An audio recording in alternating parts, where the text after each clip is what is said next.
나 주의 도움 받고자 주 예수님께 빕니다. 그 구원 허락하시사 날 받아주소서.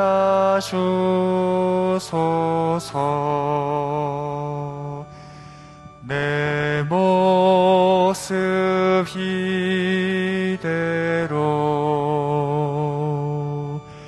주 받아주소서.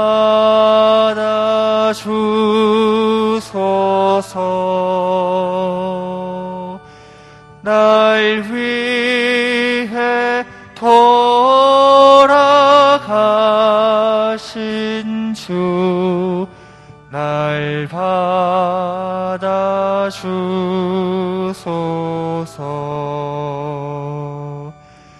큰 죄에 빠져 영죽을 날 위해 피 흘렸으니 주 형상대로 빚으사 날 받아주소서.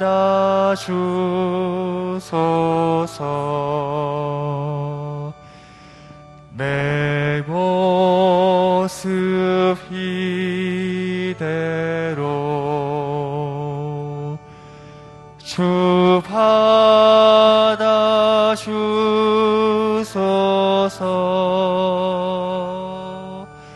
날 위해 돌아가신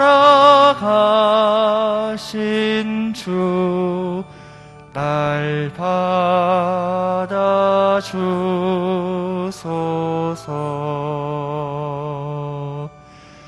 내 힘과 결심 약하여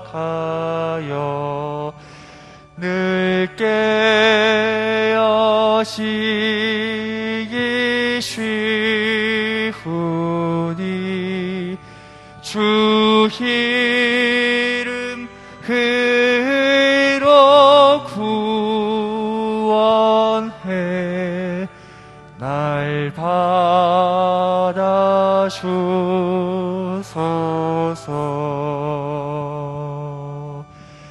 내 모습 이대로 주 받아주소서.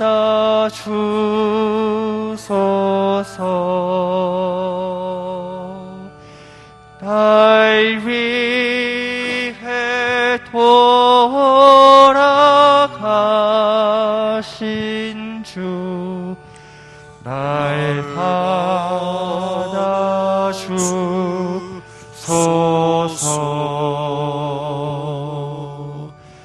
내 주님 서신 발 앞에 나 꿇어 엎드렸으니 그 크신 역사 이루게 날 받아주소서.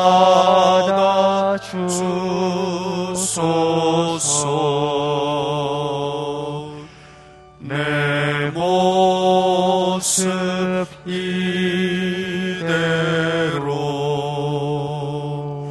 주 받아주소서.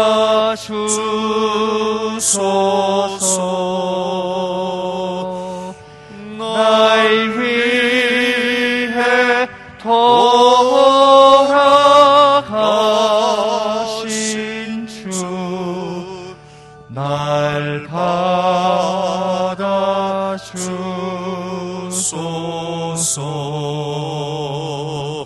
아멘.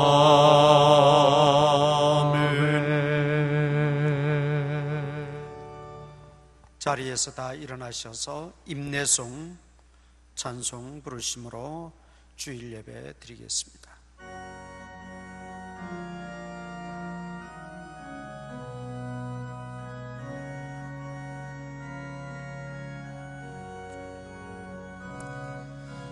지존하신 주님 이름 앞에 모두 무릎 꿇고 다 경배. 거룩하신 주님 보좌 앞에 엎드려 절하세. 예수는 그리스도 예수는 주 하나님의 영으로 경배드리리. 예수는 그리스도 예수는 그리스도 예수는 주 하나님의 영으로 경배드리리.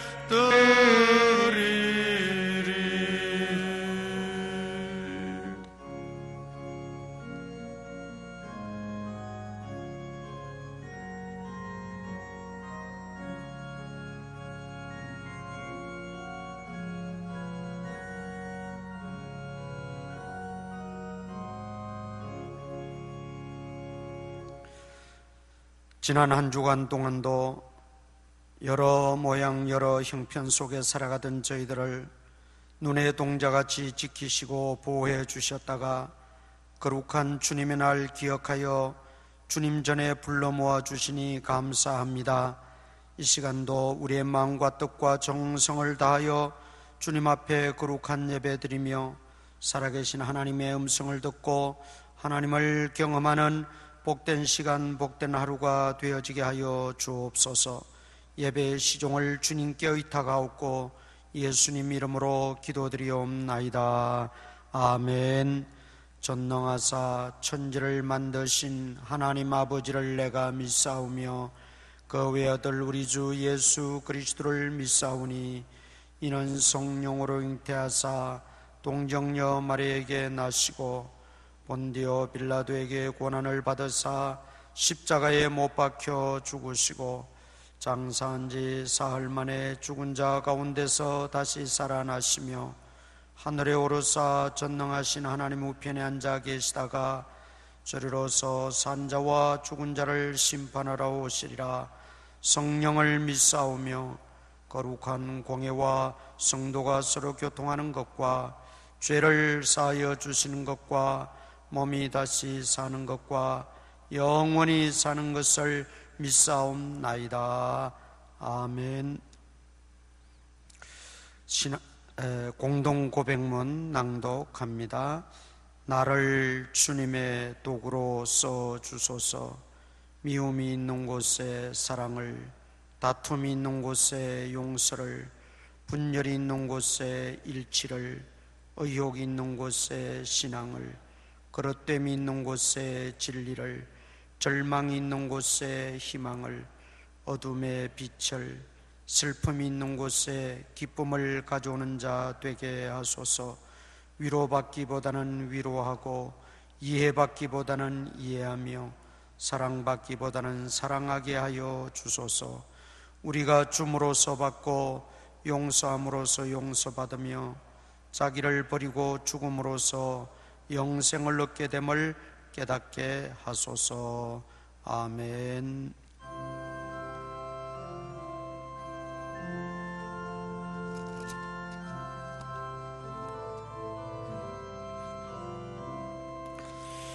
예수가 거느리시니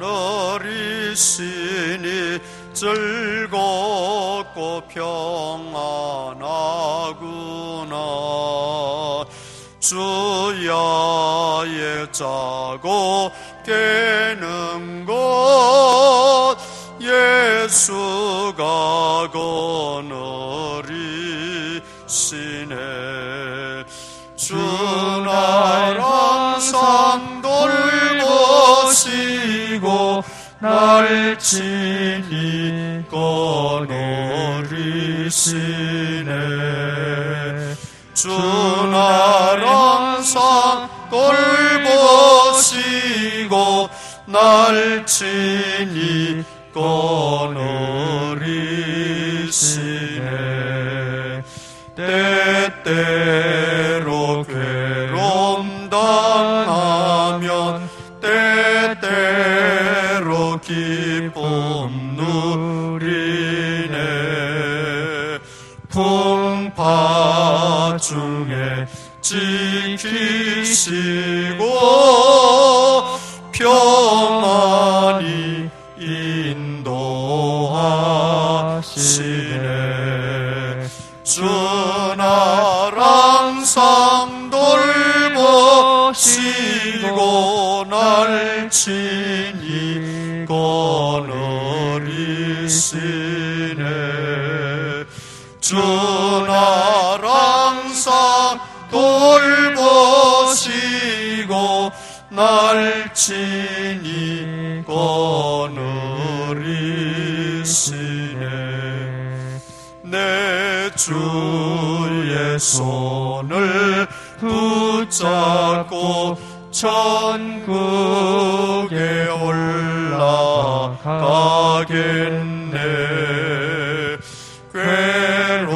괴로우나 즐거우나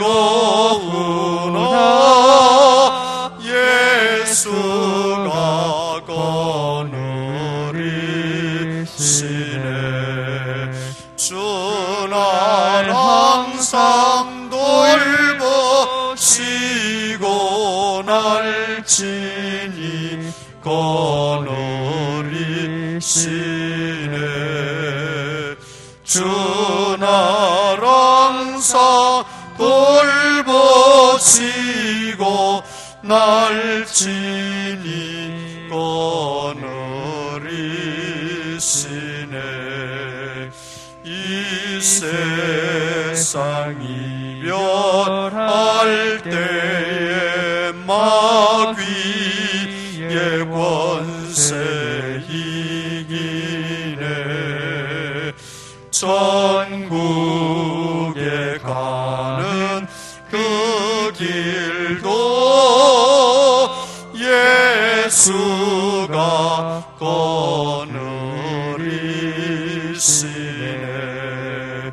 주 날 항상 돌보시고 날 친히 거느리시네. 주 날 항상 돌보시고 날 친히 거느리시네.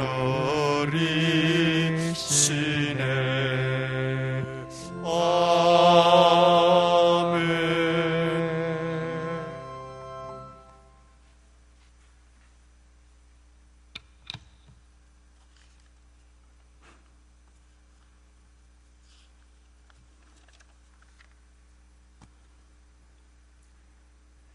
존귀와 영광을 홀로 받으시기에 합당하신 여호와 하나님 아버지, 하나님의 감동하심으로 인하여 지혜와 계시로 주님을 알게 하시니 하나님의 사랑과 은혜에 감사를 드립니다. 비록 몸은 각 처소에 흩어져 있으나 모두가 성령 안에서 하나 되어서 신령과 진정으로 하나님께 예배하오니 한없는 은혜를 내려 주시옵소서. 코로나의 어려움 가운데서도 저희 교회와 가정들을 건강히 지켜주시고 필요한 것들을 은혜로 채워주시니 감사합니다. 주님의 성전과 성도들의 가정에서 드리는 예배 가운데 은혜가 넘치는 복된 예배의 자리가 되게 하여 주시옵소서. 코로나 4차 유행으로 거리두기 4단계를 유지하고 있어서 대면 예배가 제한되고 있지만은 찬양과 기도, 말씀의 생활에 게으르지 않고 더욱 힘을 내어서 주님을 향한 열정이 식어지지 않기를 소망합니다. 여러 가지 일자리들이 줄어들고 경제 활동이 축소되어지는 어려운 환경 앞에서 낙심되는 것이 아니라 더욱더 능력의 십자가를 바라보면서 예배의 자리에 믿음으로 나올 때 주님이 늘 함께 하셔서 우리의 앞을 가로막는 비신앙적인 유혹들을 물리쳐 주시기를 간절히 기도합니다. 지난 주간도 전염병과 8월의 무더위 속에서도 건강으로 지켜주심을 감사합니다. 어느 때보다도 많은 시련들이 저희들의 삶을 힘들고 어렵게 만들고 있습니다. 이런 어려운 환경일수록 더욱 믿음에 견고하여져서 믿음의 경주를 하야 함에도 그러지 못했음을 주님 앞에 고백하오니 용서하여 주시옵소서. 말씀을 묵상하고 찬송하면서 성도의 교제에 힘쓰고 더욱 근신하여 깨어 기도할 수 있는 저희들이 될 수 있도록 도와주시옵소서. 온라인 예배로 드려지는 주일학교 위에도 하나님의 권세와 능력으로 함께하여 주시옵소서. 수고하는 교사들과 어린이 학생들이 기도와 은혜의 심령줄로 엮여져서 예배 자리에 더욱 열심을 낼 수 있도록 도와주시고 늘 주님의 사랑 안에서 예수님을 닮아가는 저희 주일학교가 되게 하여 주시옵소서. 이 시간 생명의 말씀을 증거하시는 목사님, 주님께서 함께 하셔 선포하시는 말씀마다 권세를 더하여 주셔서 모든 성도들의 심령에 뜨거움으로 감당하게 하시고 이 어려운 시기에 새 힘을 얻어서 승리의 삶을 살아갈 수 있도록 복된 시간 되게 하여 주시옵소서. 세상의 무거운 짐진 자들의 근심과 걱정들이 하나님의 능력의 말씀으로 말미암아서 우리 모두의 심령에 기쁨과 평안, 소망으로 가득 차며 주님 안에서 항상 기뻐할 수 있는 은총을 허락하여 주시옵소서. 어려움을 겪는 가정들마다 위로하여 주시고 육신의 나약함이나 질병 가운데 있는 성도들을 치유하셔서 회복의 은혜로 특별히 돌보아 주셔서 깨끗하게 고쳐주실 줄을 믿습니다. 이 시간에도 주님을 향한 헌신과 봉사의 손길들을 기억하시고 축복하시며 예배를 돕는 예배위원들에게도 함께하여 주시옵소서. 믿음의 성도들이 모든 상황 속에서 감사하며 열정적인 예배자들이 되게 하여 주시옵소서. 지치고 낙심하지 않도록 삶의 지혜와 능력을 주시고 세상적인 즐거움과 편안함으로 게으름에 안주하거나 익숙해지지 않도록 예배의 열정을 날마다 새롭게 하여 주시옵소서. 예배의 모든 순간 주님 홀로 영광받아 주시기를 간절히 소망하며 이 모든 말씀 우리 주 예수 그리스도의 이름으로 기도하옵나이다. 아멘.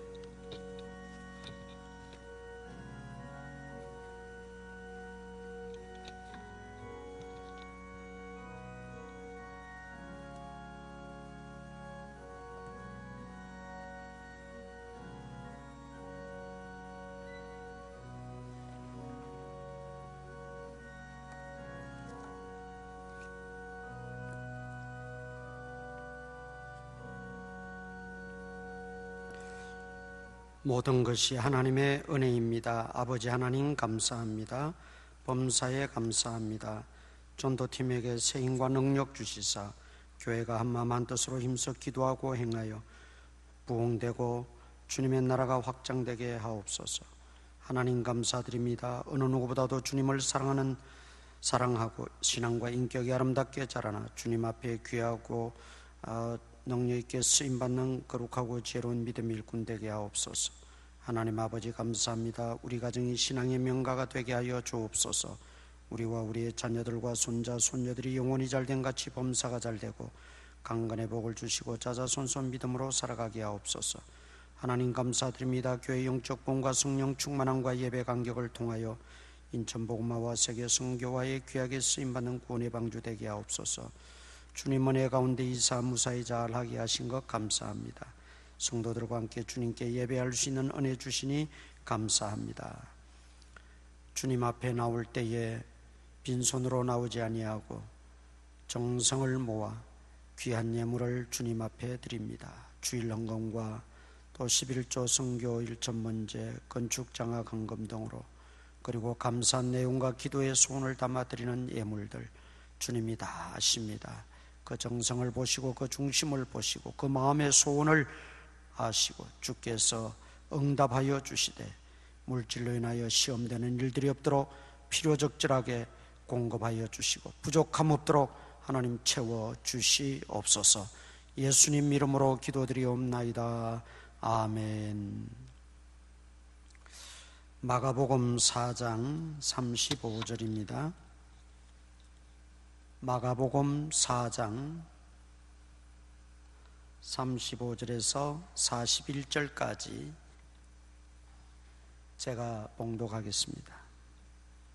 그날 저물 때에 제자들에게 이르시되 우리가 저편으로 건너가자 하시니 그들이 무리를 떠나 예수를 배에 계신 그대로 모시고 가매 다른 배들도 함께 하더니 큰 광풍이 일어나며 물결이 배에 부딪혀 들어와 배에 가득하게 되었더라. 예수께서는 고물에서 베개를 베고 주무시더니 제자들이 깨우며 이르되 선생님이여 우리가 죽게 된 것을 돌보지 아니하시나이까 하니 예수께서 깨어 바람을 꾸짖으시며 바다더러 이르시되 잠잠하라 고요하라 하시니 바람이 그치고 아주 잔잔하여 지더라. 이에 제자들에게 이르시되 어찌하여 이렇게 무서워하느냐 너희가 어찌 믿음이 없느냐 하시니 그들이 심히 두려워하여 서로 말하되 그가 누구이기에 바람과 바다도 순종하는가 하였더라. 아멘. 먼저 우리 영상, 오늘 본문과 관련된 그 영화의 한 편인데 영상 잠시 한번 보십시다.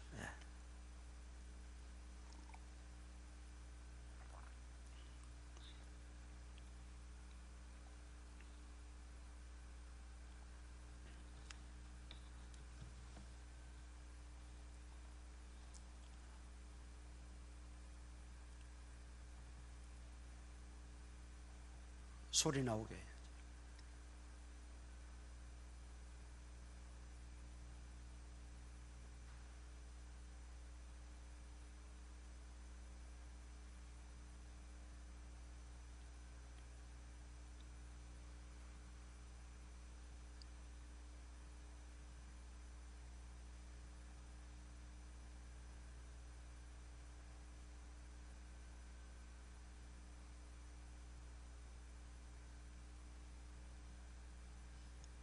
갈릴리 호수를 예수님을 모시고 제자들이 이제 배를 타고 건너가는 장면입니다.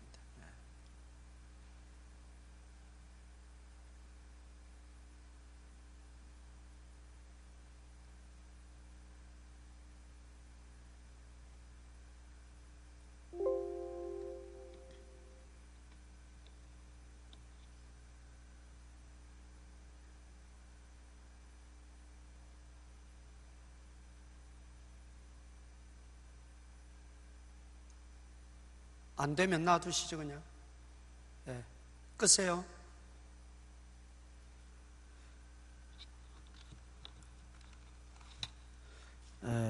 이 성경을 영화화 해가지고 성경에 나오는 사건들을 많이 만들었거든요. 그 하나 보려고 그랬는데 잘 되질 않습니다. 자, 끄세요. 바다를 잠잠케 하신 예수님, 이런 제목이 되겠습니다. 바다를 잠잠케 하신 예수님. 갈릴리 이편에서, 호수 이편에서 사역을 하시고 이제 날이 저물어서 모든 무리들도 귀가를 해야 되고 예수님도 제자들을 데리고 건너편으로 이제 배를 타고 가시는 중이었습니다. 네, 갈릴리 호수는 자주 그 돌풍이 불어와서 돌풍 때문에 배가 뒤집히고 또 침몰되는 그런 경우들이 발생을 했었습니다. 그런데 그날따라 예수님을 모시고 가는 그 배에 제자들이 함께 탔었고, 또 다른 일행들도 다른 배를 타고 그렇게 항해 중에 있었다, 성경에 그렇게 기록을 하고 있지요. 그런데 갑자기 돌풍이 불어와서 위태롭게 되었습니다. 그런데도 예수님은 얼마나 피곤하셨던지 배 뒤, 여기 고물에서 하는 말은 후미를 말해, 배 후미 쪽에서 깊이 잠이 드셨어요.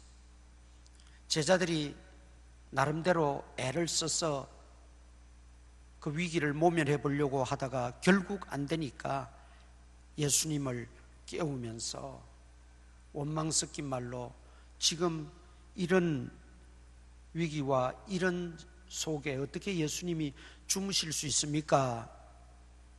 그러면서 예수님을 깨웠을 때 예수님이 바람과 바다를 꾸짖으시니 잠잠하라 고요하라 하시면서 꾸짖으시니 바다가 잠잠하여지고 안전하게 항해를 하게 되었더라 하는 말씀입니다.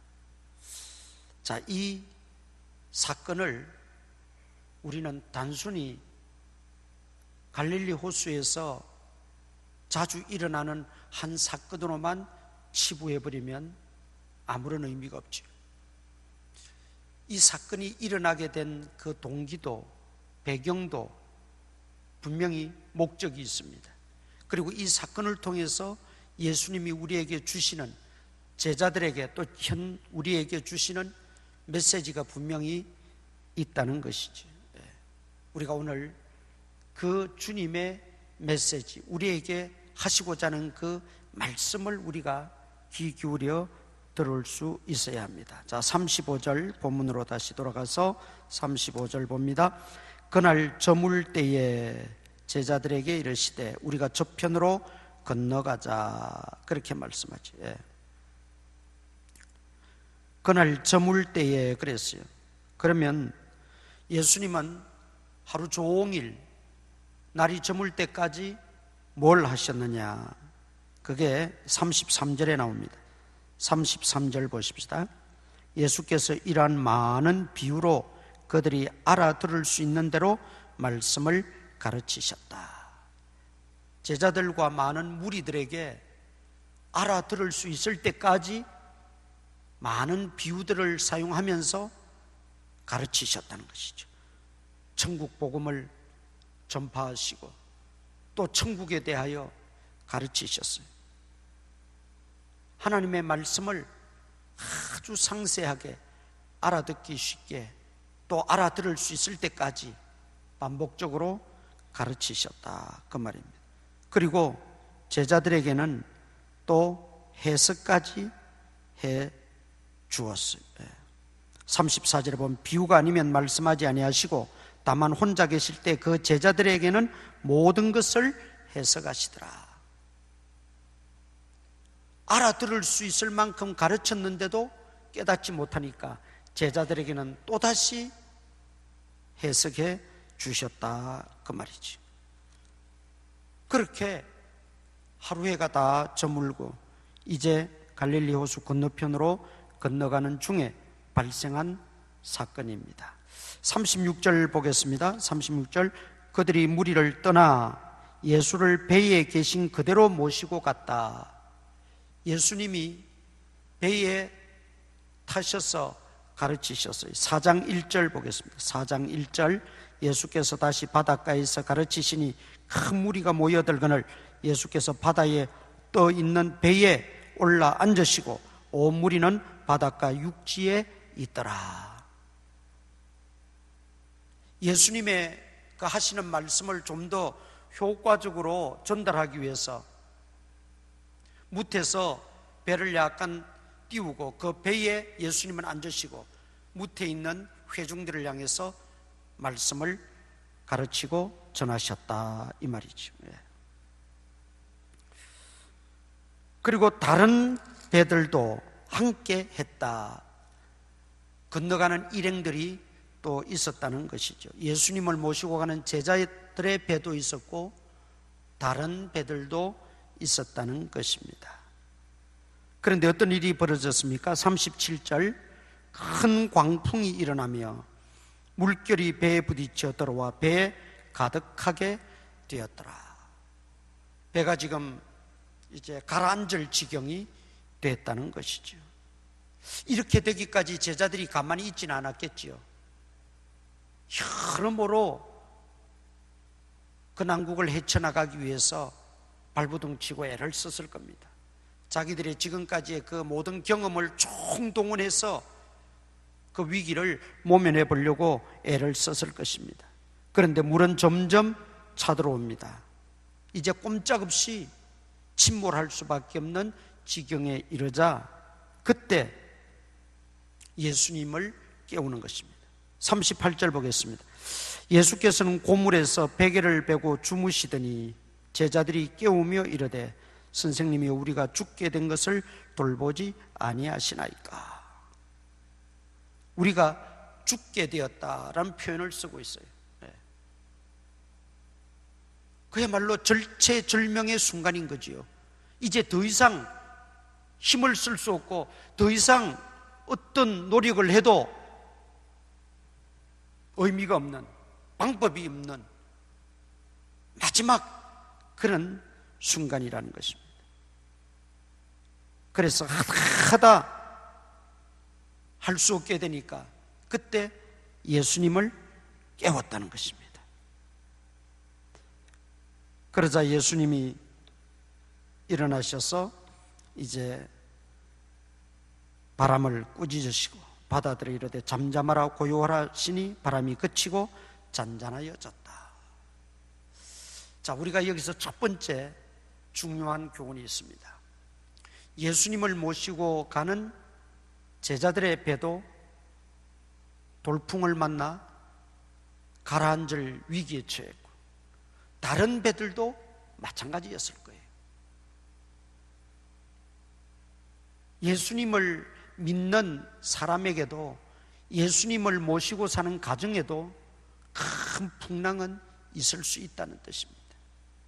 세상에서 겪는 또 세상에서 벌어지고 일어나는 그런 각종 어려움이나 고난, 고통들이 예수님을 믿는다고 해서 전혀 씻은 듯이 면제되어지는 법은 없어요.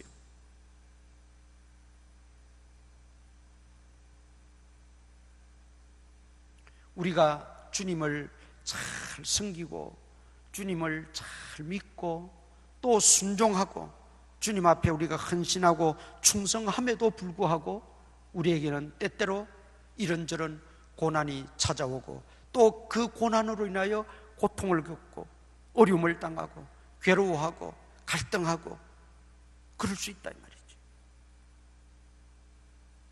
예수님을 모시고 가는데 어떻게 이런 어려움을 당하는가? 여러분, 그것은 잘못된 생각입니다.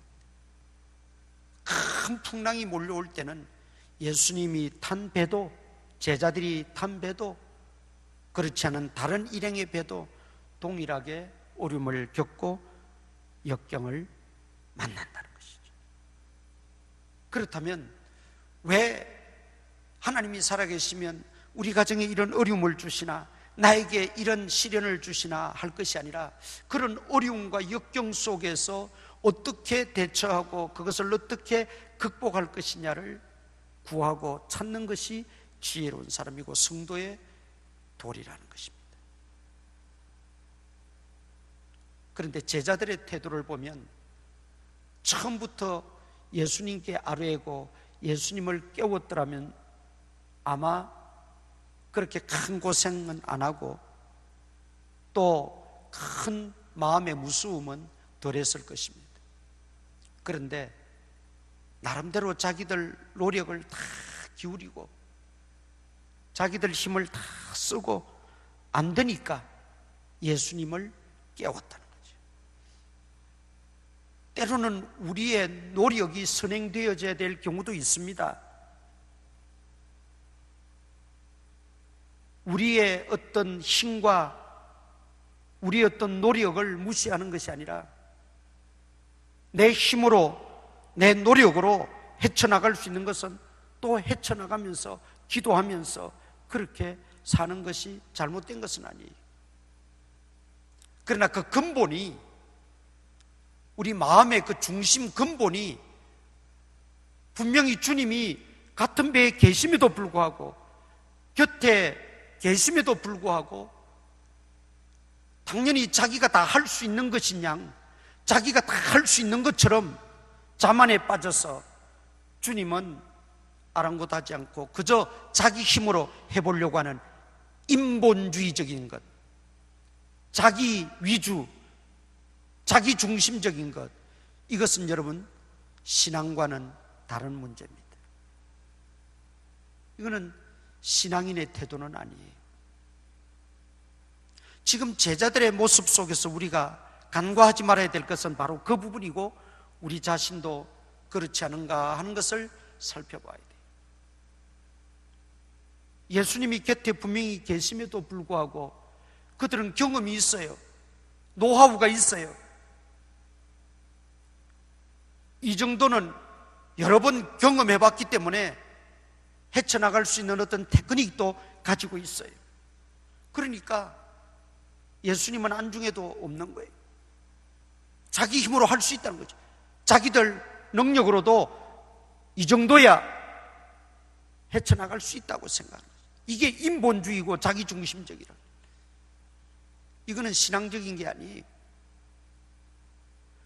우리가 노력도 하면서 주님도 의지하고 주님께 아뢰고 주님께 기도하면서 나아가는 것, 그거는 당연히 신앙적이고 필요한 것입니다. 그런데 지금 제자들의 태도는 그런 태도가 아니라는 거죠. 지극히 인본주의적인 자기중심적인 그런 태도로 일관하고 있었다는 것이죠. 우리가 고난을 당할 수 있습니다. 여러분, 이 큰 광풍이 불어와서, 돌풍이 불어와서 배가 가라앉을 지경이 됐다는 거예요. 우리 인생을 살아가다 보면 이런 큰 광풍이 몰려올 때가 있어요. 어떤 분들은 불치병으로 인해서, 또 난치병으로 인해서 그 질병의 고통을 당하면서 어려움을 겪는 분들도 있어요. 그로 인해서 온 식구들이 또 함께 어려움을 겪고 고통을 겪는 그런 경우도, 가정도 있어요. 또는 이런저런 일들로 실패해서 정말 재기하기 어려운 그런 경우도 생기고, 여러 가지 큰 광풍이 우리를 괴롭히고 우리를 힘들게 하는 그런 일들이 얼마나 많습니까?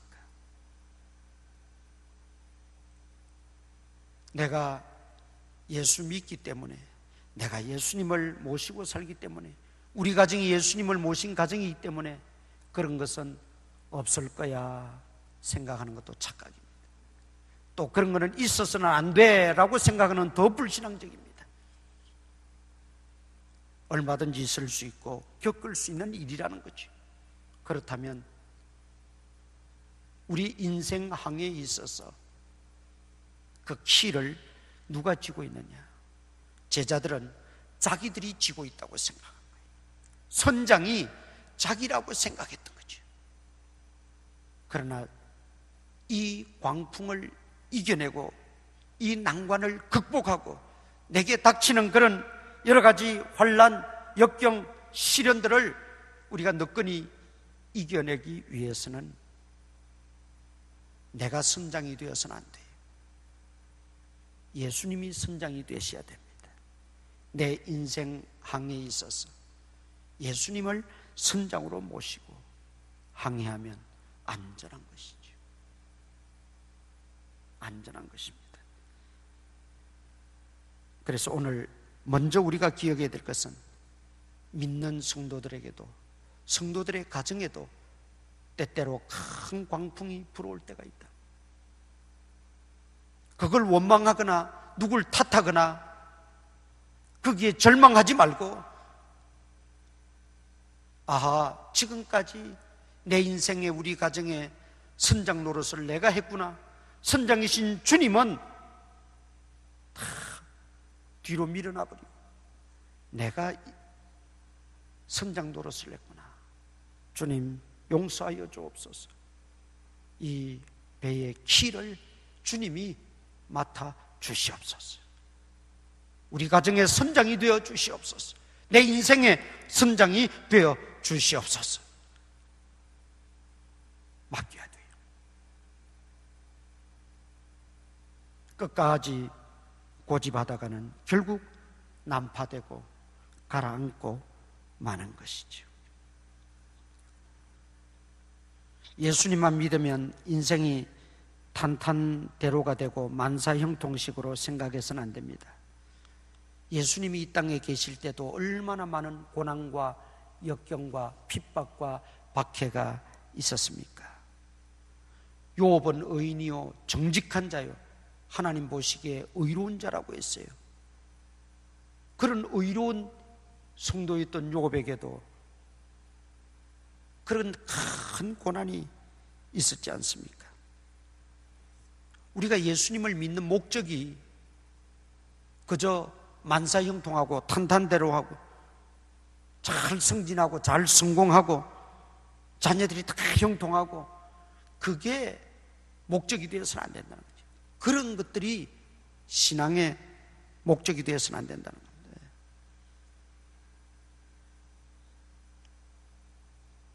고난이 있더라도 복음 때문에 당하는 핍박이 있더라도 또 내가 믿음을 지키느라 손해를 겪고 실패하는 일이 있더라도 그 속에서 하나님의 뜻을 깨닫고 그 속에서 정말 하나님만이 내 인생의 주인이고 선장이라는 걸 우리가 다시 한번 발견하고 주님께 키를 돌려드린다면 여러분 그 고난은 오히려 축복이 되는 거죠.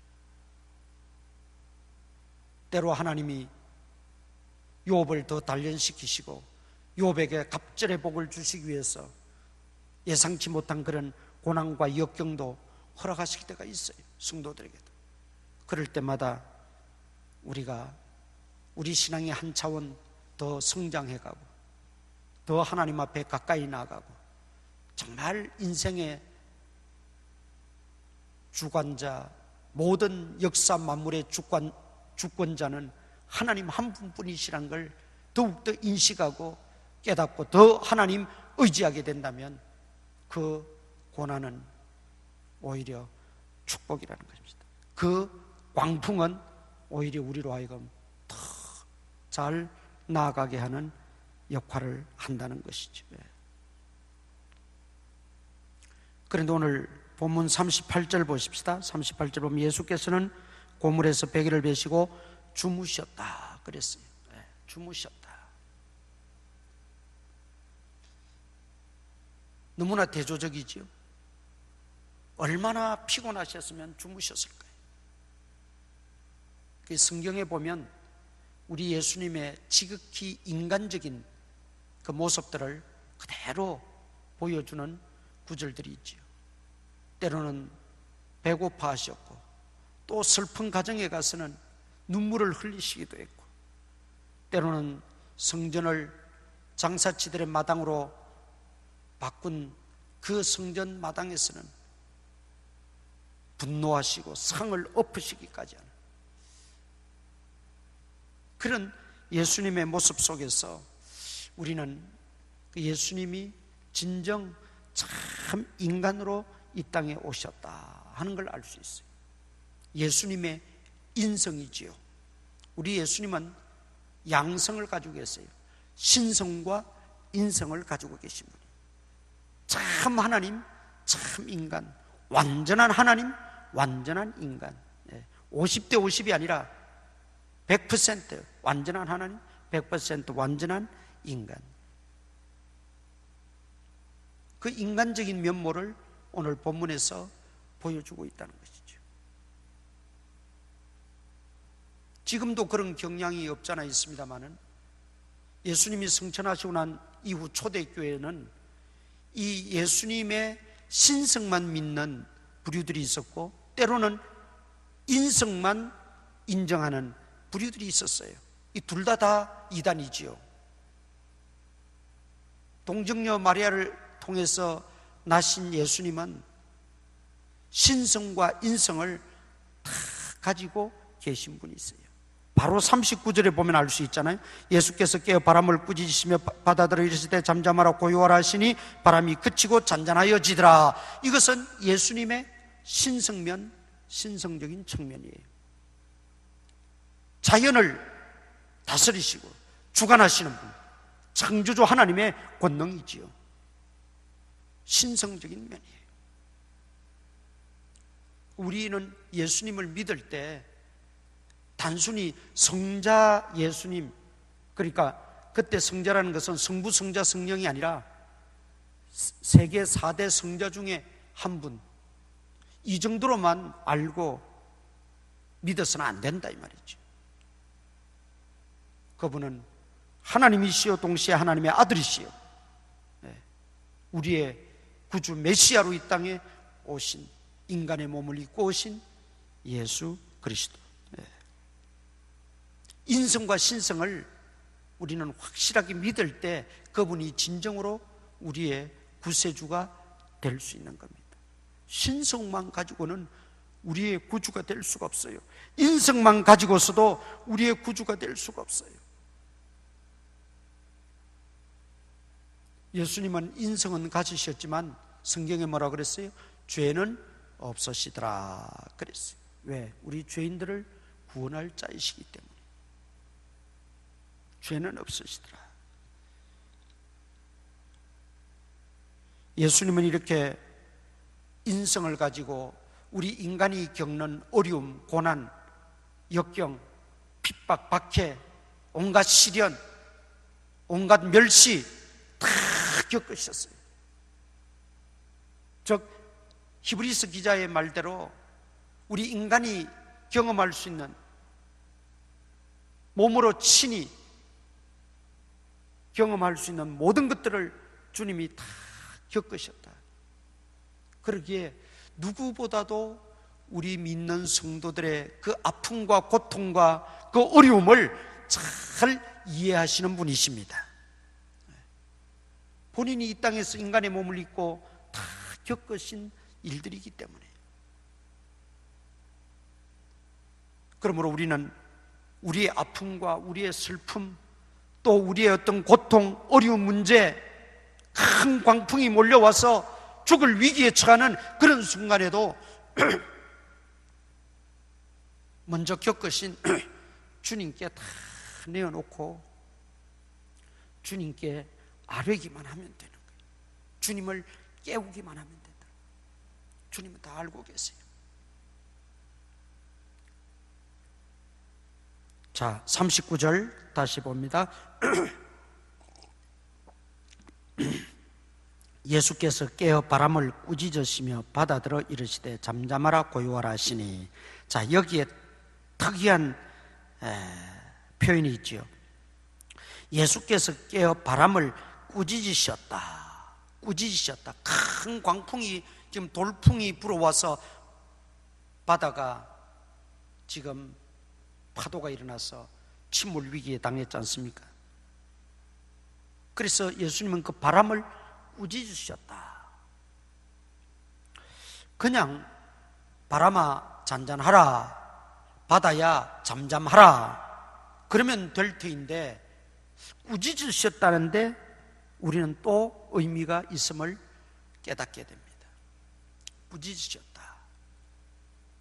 여러분, 여기는 어떤 힘이 작용했다는 것을 말합니다. 단순히 자연현상 보고 꾸짖으셨다 그런 표현은 안 씁니다. 여기 꾸짖으셨다라는 표현 속에는 사탄 마귀가 그 순간 역사했다는 겁니다.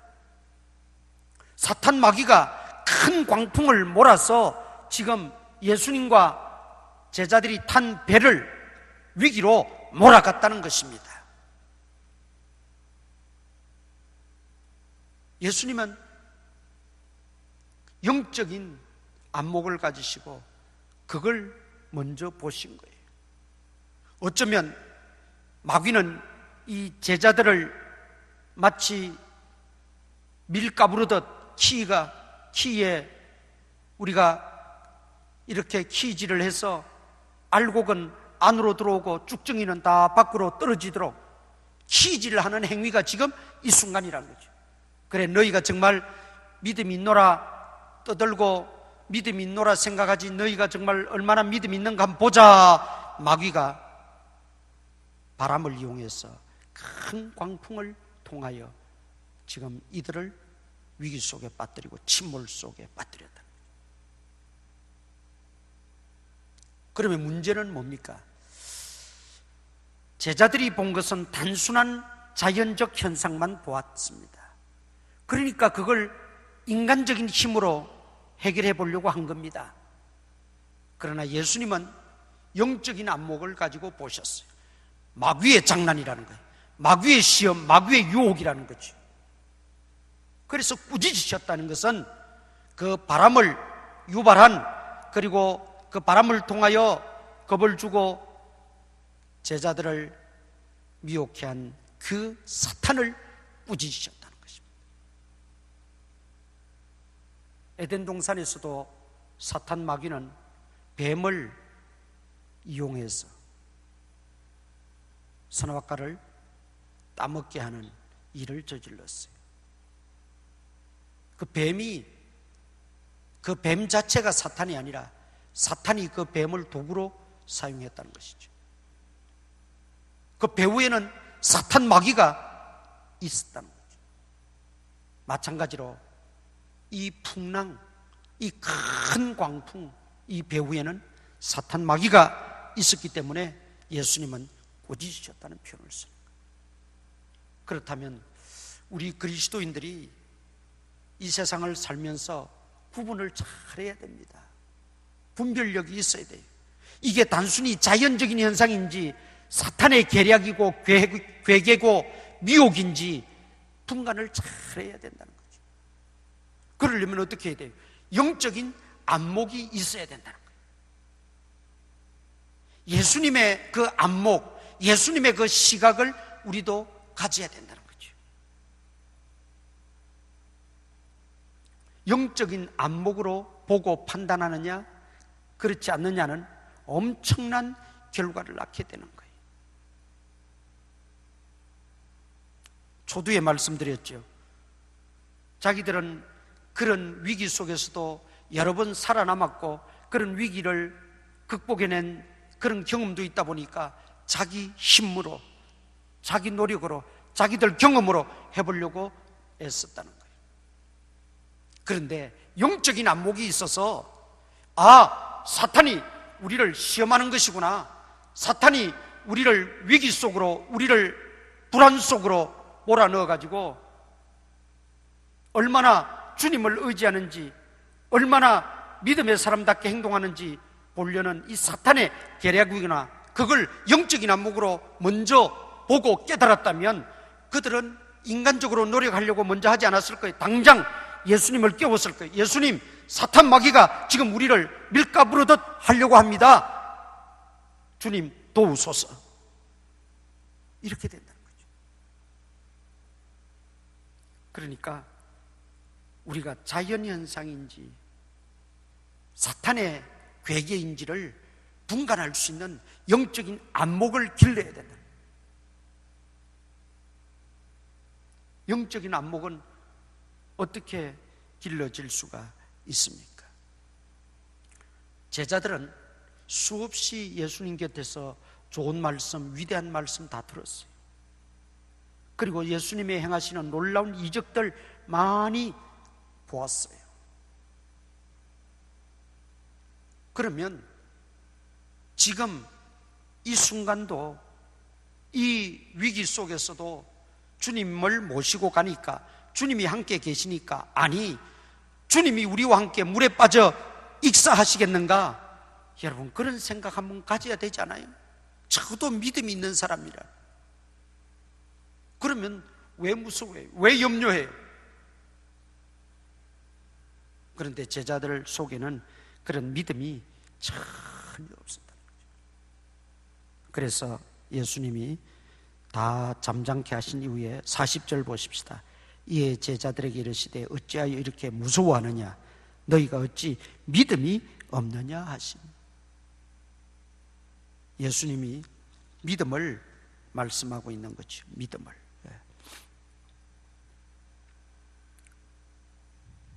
이 믿음이 없다는 것은 너희가 그렇게 듣고도 믿음이 없느냐, 너희가 그렇게 보고도 믿음이 없느냐, 너희가 그렇게 많이 경험하고서도 믿음이 없느냐, 너희가 그렇게 하나님의 큰 은혜를 입었으면서도 믿음이 없느냐, 그 말씀이죠. 오늘 이 말씀은 제자들에게만 해당되는 말씀은 아니라고 봅니다.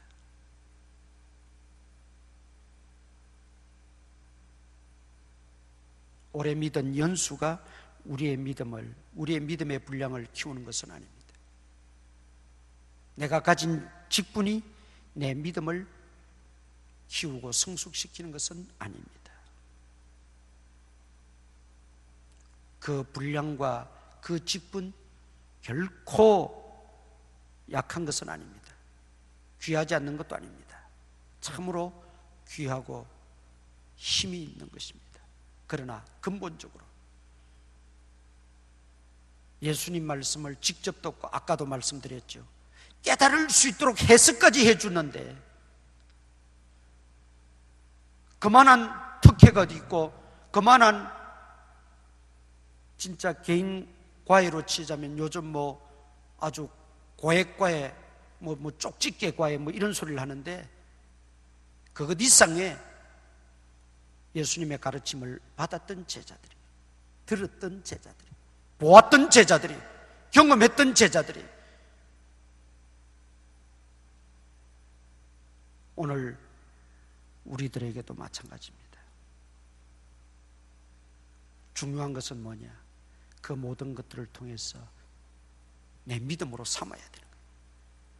더 주님을 의지하고, 더 주님을 신뢰하고, 더 주님께 아뢰고, 더 주님 앞에 겸허하고, 더 주님만을 따르는 그런 믿음이 우리 속에 내공으로 쌓여야 되는데, 그런 믿음은 전혀 찾아볼 수 없고 그저 보았다, 들었다, 경험했다, 거기에만 만족해버리고 그것이 전부인 양 착각하고 사니까 제자들에게는 정말 믿음이 필요할 때 믿음이 없었다는 것이죠.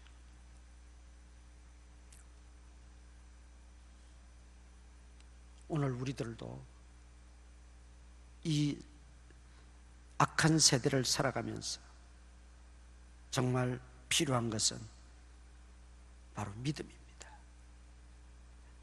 내가 듣는 것이 다 믿음화 되어질 수 있기를 바랍니다. 내가 은혜 받고 은혜 입는 하나하나가 다 믿음화 되어질 수 있기를 축원합니다. 그러지 않으면 우리도 제자들하고 똑같이 행동할 수밖에 없는 거예요. 그래서 기도하실 때마다 주여 오늘도 예배드리는 하나하나의 행위 속에 이 모든 것들이 나의 믿음이 되어지게 하시고, 믿음의 고백이 되어지게 하시고, 믿음의 표현이 되게 하시고, 믿음의 삶이 되어지게 하여 주시옵소서. 기도해야 돼요.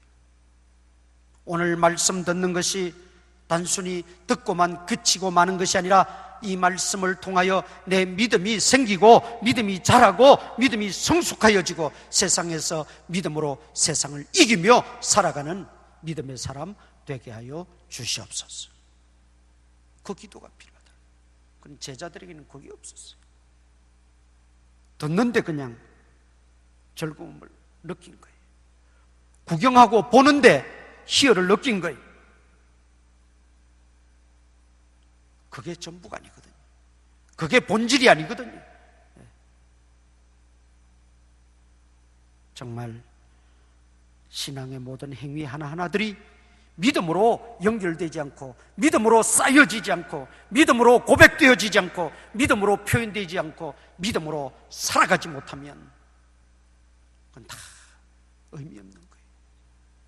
예수님이 잠잠케 하신 이후에 제자들에게 어찌 그리 믿음이 없느냐? 믿음이 없으면 어떤 결과가 나타납니까? 무서워했다 그랬어요. 무서워했다. 어찌하여 이렇게 무서워하느냐? 믿음이 없는 결과예요. 믿음이 없으면 염려하게 돼 있어요. 죽도록 고민만 하게 돼 있어요. 믿음이 없으면 두려워하고 무서워질 수밖에 없어요. 따라서 우리는 분명한 믿음을 가지고 하나님을 절대적으로 의뢰하는 믿음을 가지고 우리가 이 세상을 살아가다 보면 비록 우리 육신은 연약하기 이를 데 없지만 그러나 예수님의 권능을 믿고 창조주 하나님의 그 권능을 우리가 의지하고 우리가 모든 두려움과 염려를 극복하고 살아갈 수가 있는 것입니다.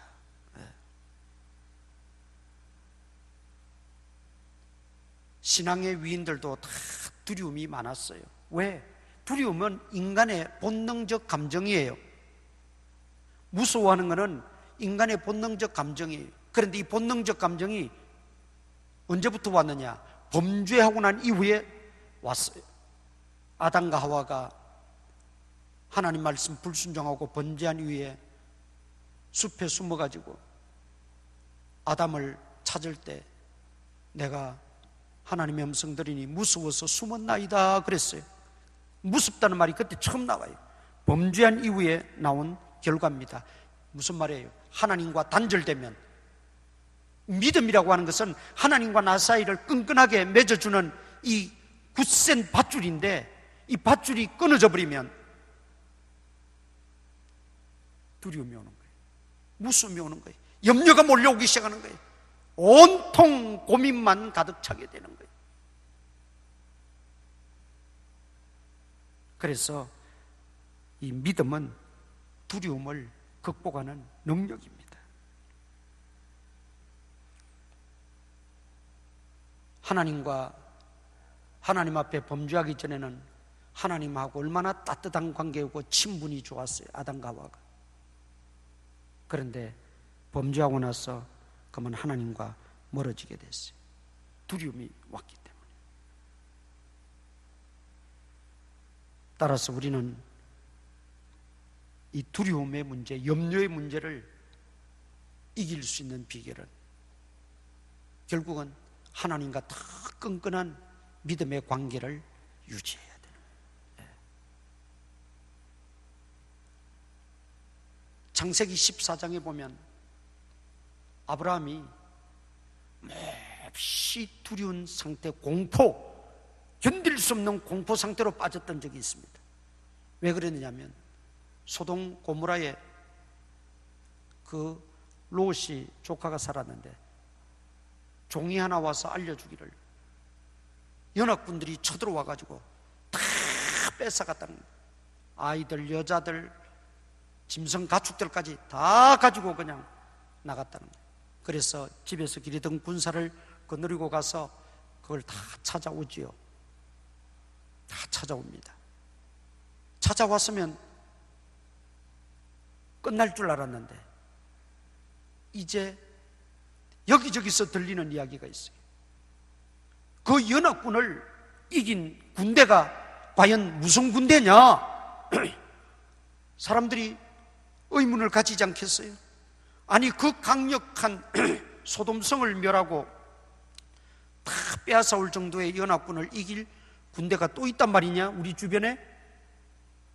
그래서 수소문에서 알아보고 하니까 히브리인 아브라함이라는 사람이 집에 318명의 군사, 종을 거느리고 있다고. 아브라함이라는 존재가 부각돼 버렸어요. 조용히 살던 아브라함의 존재도 모르던 주변 사람들이 아브라함이라고 하는 존재를 알았어요. 그 집안 존재를 알았어요. 그 집안의 위용이 어떠한 걸 알았어요. 가만히 놔두겠어요? 안 놔두지요. 어떻게 해서라도 연합을 해서라도 이 아브라함 집안을 몰살시키려고 하는 거죠. 그러지 않으면 자기들도 언제 당할지 모르니까. 그래서 14장에서는 아브라함이 몹시 두려워했다 그랬어요. 몸이 부들부들 떨리고 이가 떨릴 정도로 그렇게 공포심에 빠졌어요. 왜? 언제 저들이 들어와서 자기를 죽일지 모르니까. 그 죽음의 위기 앞에서, 바람 앞에 등정불 같은 그런 위기 속에서 얼마나 두려웠겠어요. 잠이 제대로 왔겠어요? 또 잠은 제대로 잤겠어요? 뭐 밥이 입에 들어오겠어요? 사람들의 소리가 들리겠어요? 얼마나 공포 속에 있었는지 몰라요. 그때 하나님께서 내가 너의 방패고 내가 너의 상급이다, 하나님 말씀해 주세요.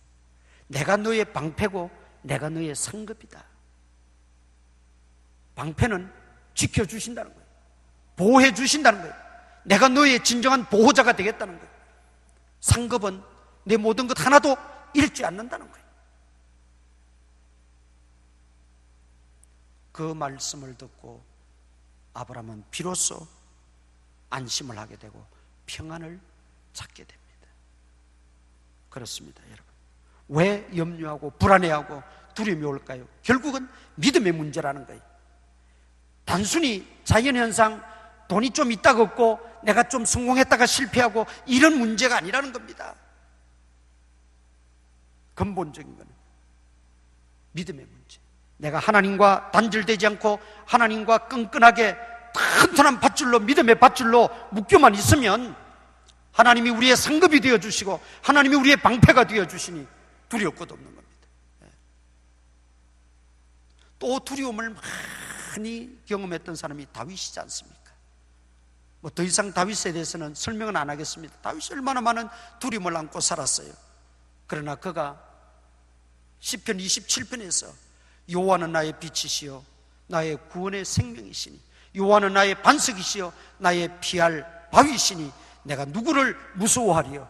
내가 무엇을 두려워하리요? 전쟁이 일어난들 나는 태연하리로다. 사울과 자신이 전쟁이 붙어도 자신은 이제는 안심이라는 거예요. 평안하다는 거예요. 더 이상 불안해하지 않고 두려워하지 않겠다는 거예요. 무서워하지 않는다는 거예요. 왜 그렇습니까?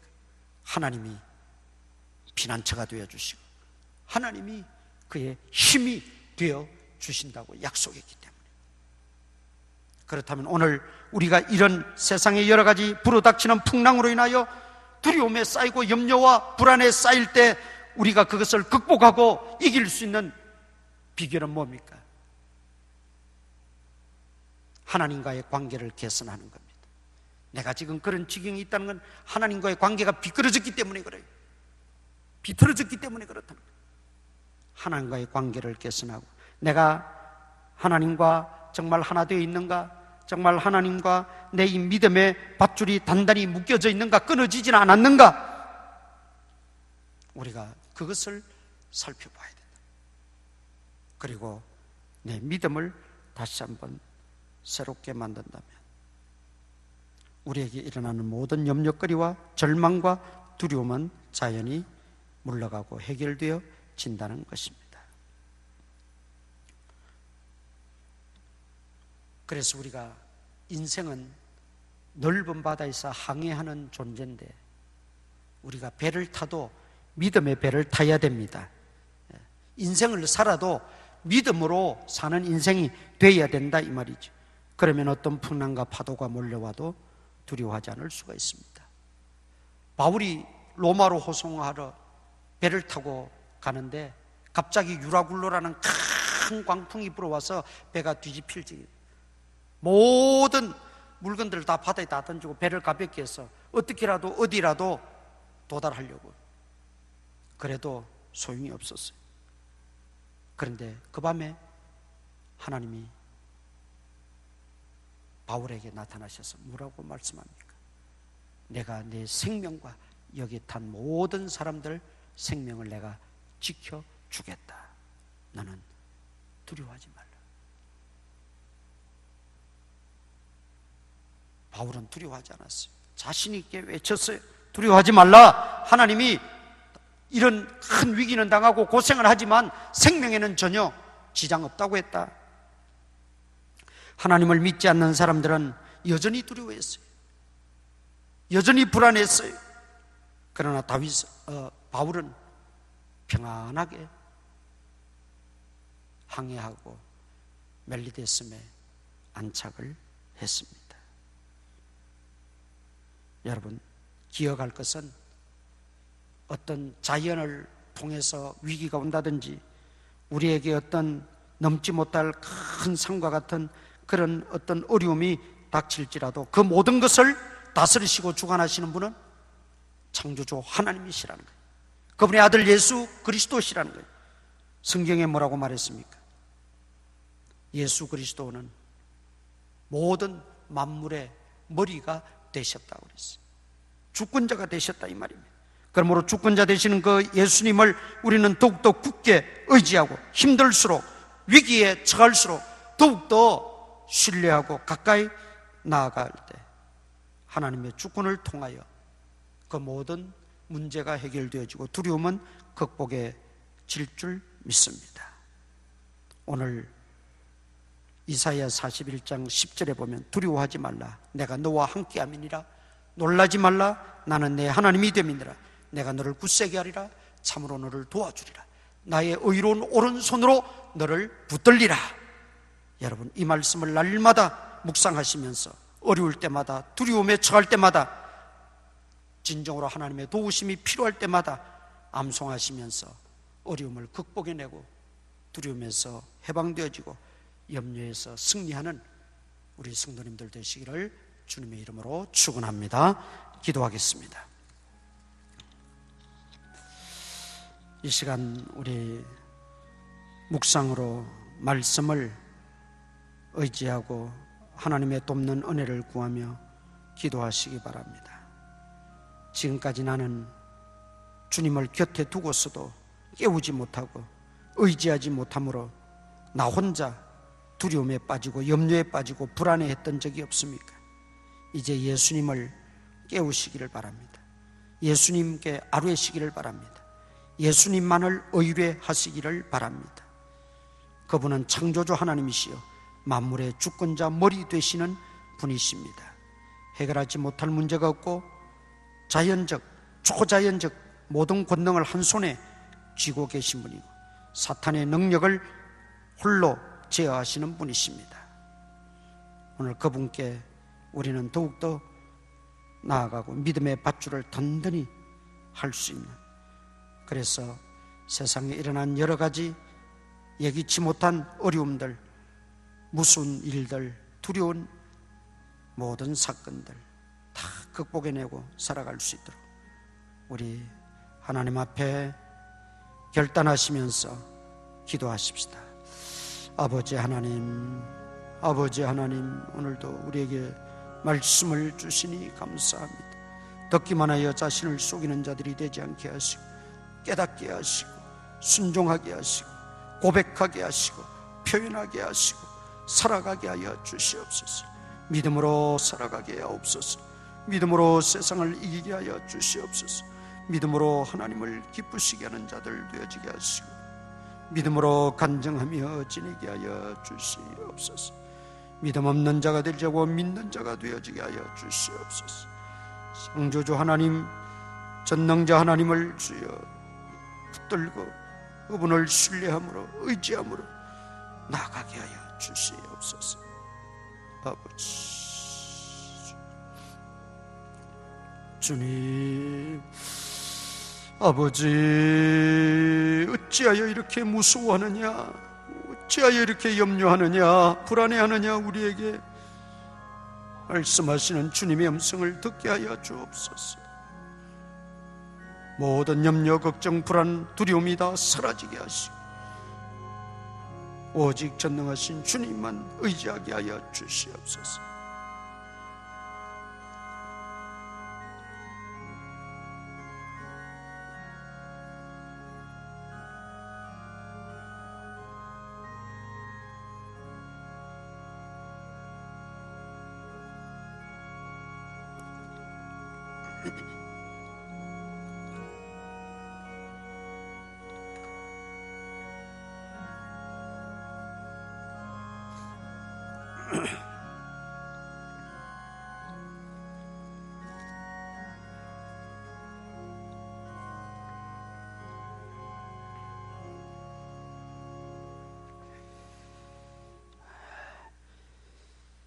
아버지 하나님, 인생을 항해하는데 여러 가지 큰 광풍들이 예기치 못하게 우리를 위협하며 우리를 위태롭게 할 때가 너무나 많습니다.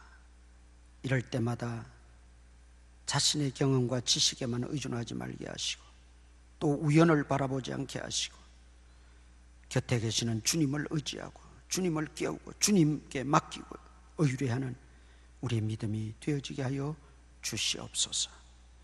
예수님 이름으로 기도드리옵나이다. 아멘. 일어나셔서 우리 인사 한번 나누십시다. 반갑습니다. 반갑습니다.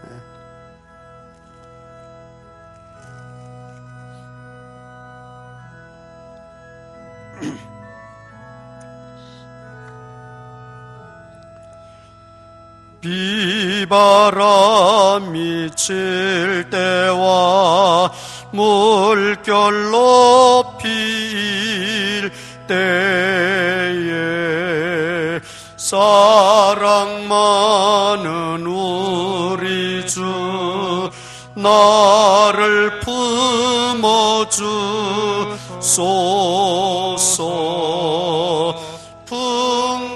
풍파지나 가도록 나를 숨겨 주시고 안식 얻는 곳으로 주여 인도하소서.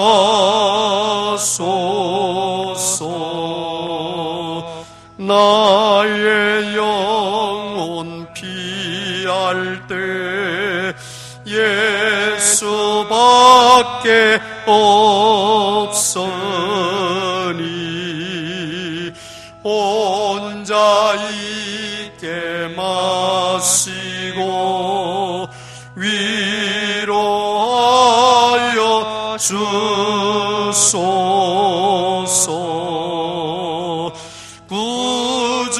구주이지 하옵고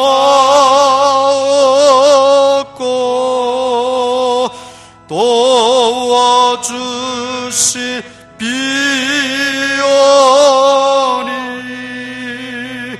할 수 없는 죄인을 주여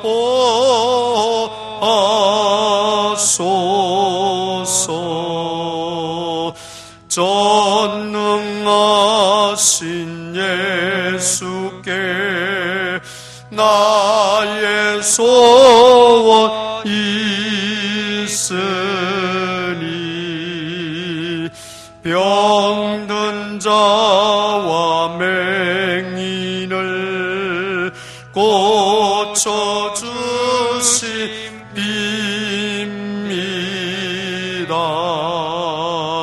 나에게는 죄악이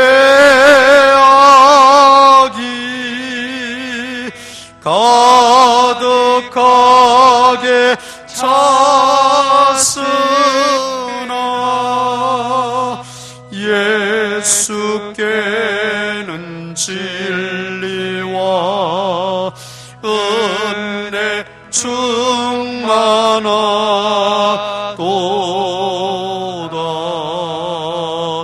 나의 죄를 사하는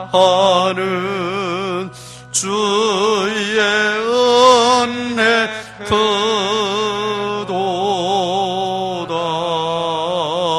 생명수로 고치사 나를 성케 하소서.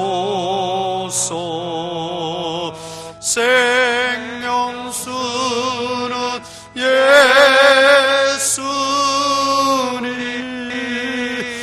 마시게 하시오.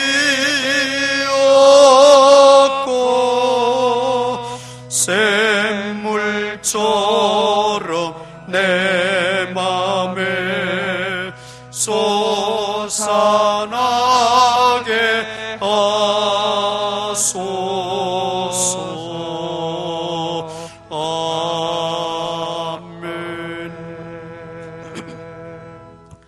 우리 구주 예수 그리스도의 무한하신 은혜와 하나님 아버지의 만각하신 사랑과 성령님의 감동감화 교통 역사하심이 오늘도 주의 말씀을 듣고 새롭게 결단하는 모든 성도들 머리머리 위에 이제로부터 항상 함께 있을지어다. 아멘.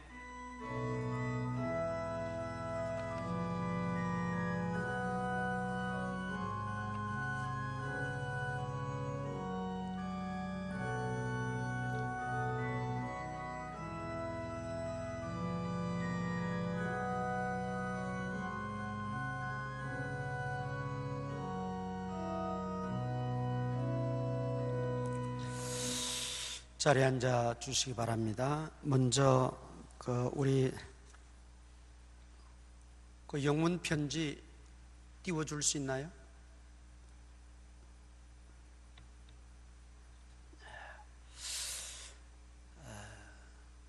파키스탄 목사님으로 한국에 와서 신학대학원을 공부하시면서 우리 교회에 자주 나오셨던 분 기억하시죠?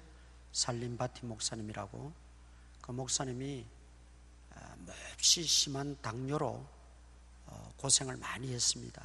우리나라에서는 약이 좋고 하니까 약 힘으로, 약 기운으로 근근히 버텨 나가셨는데 귀국하셔서 교회 목회를 하시다가 코로나에 걸려서 천국을 가셨습니다. 워낙 기저질환이 많고 또 파키스탄의 음식이라든지 의학 수준이 형편없다 보니까 관리가 안 되고 해서 기저질환이 있는 그 몸에 코로나가 덮치니까 바로 돌아가셨어요. 그 한국에 있을 때도 그 아들이 하나 있는데 아들이 좀 신학을 하면 좋겠는데 하는 바람이 있어서 저한테도 부탁을 해서 저도 그 아들에게 전화도 한번 해주고 그렇게 했었습니다. 그런데 아들이 그 신학을 하질 않았는데 아버지가 귀국해서 6개월 뒤에 그러니까 신학대학원에다 입학을 했어요. 지금 이제 한 학기를 마친 상태입니다. 그 교회 요거 우선 놔두고 교회 사진들 좀 한번 보여줄까요?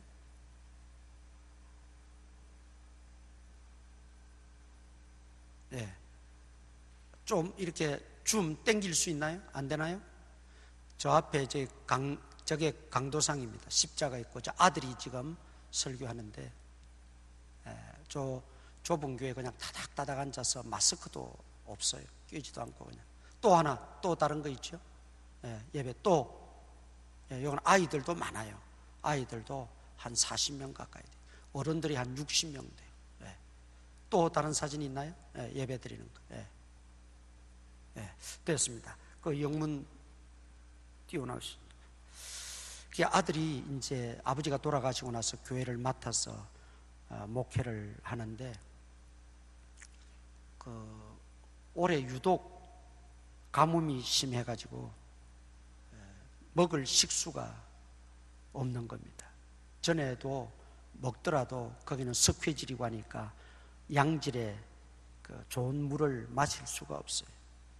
부자들이야 정수 시설을 해놓고 이렇게 먹겠지만, 그래서 산에서 내려오는 물 또는 개울가에 그런 물들을 받아놨다가 밤새 정수해서 이렇게 이제 먹고 하는데, 올해는 가뭄이 심하다 보니까 그나마 그런 것도 다 끊어져 버리니까 정부에서, 파키스탄 정부에서 모스크는 이슬람 사원을 말하죠. 모스크에는 정수를 할 수 있는 그런 필터 시설을 할 수 있는 정수기 같은 걸 비치를 해 주는가 봐요. 그런데 이 이슬람 교도들이 기독교인들은 근접도 못하게 하는 거예요. 그러니까 전혀 물 한 방울도 못 먹게 하는 거예요. 그러니까 이 더러운 물을 먹다 보니까 이게 질병에 노출이 돼서 많은 질병으로 고생을 당하고 있다면서 도움을 요청하는 메일을 보내왔어요. 아까 그 영문 메일인데 그 내용은 간단하게 설명을 해주면 지금 기독교인들이 자기 마을과 건너 마을에도 한 100여 명이 이렇게 있는데 이 좋은 물을 마시지 못하다 보니까 질병에 노출돼서 특히 아이들이 지금 많은 그 전염병, 거기도 또 질병까지 겹쳐서 힘들어하고 있어서 자기들도 그 자기 동네에 그 정수 시설을 할 수 있는 그런 시설을 좀 갖췄으면 좋겠다. 그게 어떻게 하느냐면 아마 그 펌프를 땅 속에 깊이 파고 묻는가 봐요. 그럼 옛날에 우리는 손으로 이렇게 저어서 펌프질 했잖아요. 근데 요즘은 그게 또 발전해서 전기로 아마 끌어올리는가 봐요. 전기 펌프 시설을 이제 하는데 거기 한번 띄워줘 보실래요? 영문 편지.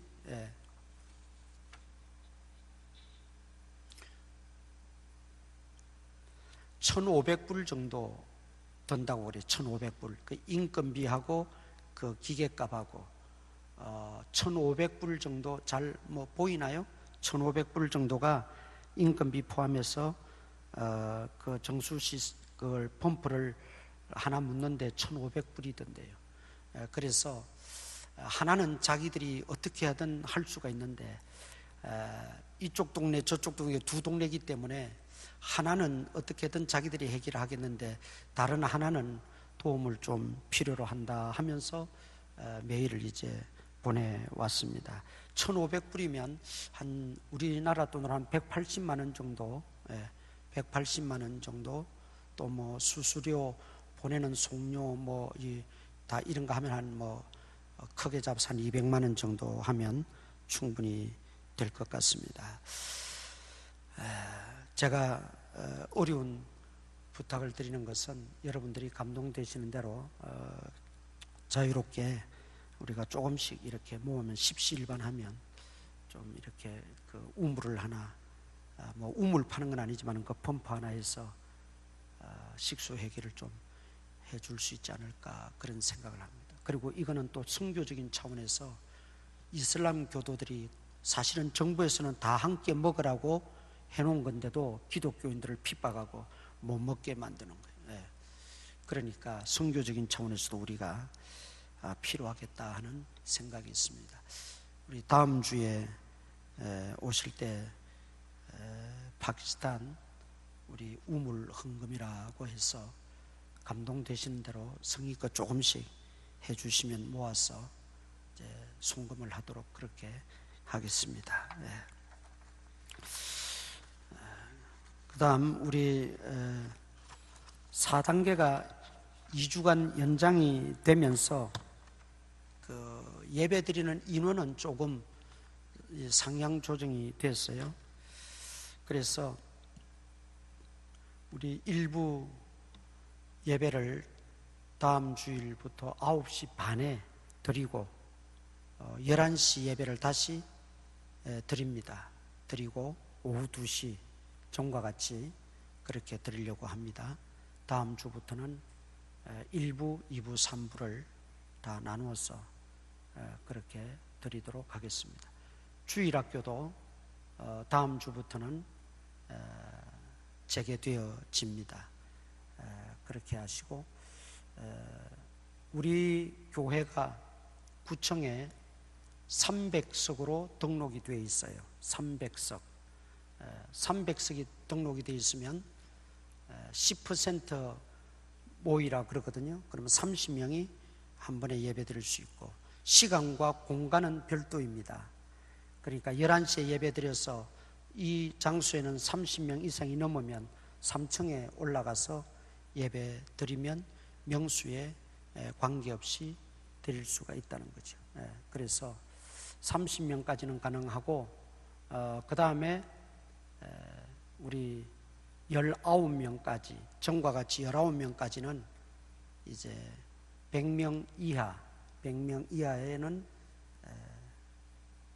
10명, 10%, 그 다음에 좌석이 100석 이상이 되면 19명까지 뭐 이렇게 규정이 되어 있는 것 같더라고요. 근데 우리 교회는 뭐 상관은 없습니다.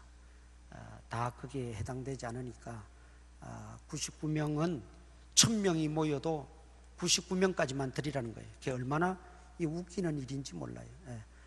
2000석, 3000석 때도 19명만 드리라 그랬다가 하도 교회가 야단하니까 이제는 생각해 준답시고 99명 드리라는 거예요. 그거나 그거지 뭐 다를 게 있나요? 나무나 공연장에는 4800명 모여서 공연하는데도 찍소리 못해요. 어쩌면 한국 교회의 영향력이 나무나 하나만큼도 못하다는 그런 의미도 있고 교회를 가볍게 보는 처사지요. 그래서 우리가 거기에 다 뭐 따라갈 수는 없고 거기에 다 순응할 필요도 없고 우리가 예배는 나누어서 드리면 또 명수도 공간도 우리 같은 경우는 여유가 있으니까 그렇게 예배를 드리고 주일학교도 재개를 합니다. 그렇게 하시고 착오 없으시기를 바랍니다. 온라인 헌금하시는 분들은 이름과 그 뒤에 주일헌금이면 주자를 쓰고 11조는 십자 쓰고 이렇게 표시를 해주시면 재정부에서 분류할 때 편리하게 잘 할 수 있다고 합니다. 꼭 기억해 주시고 그렇게 활용해 주시면 고맙겠습니다. 예배 마쳤습니다. 안녕히 돌아가시기 바랍니다.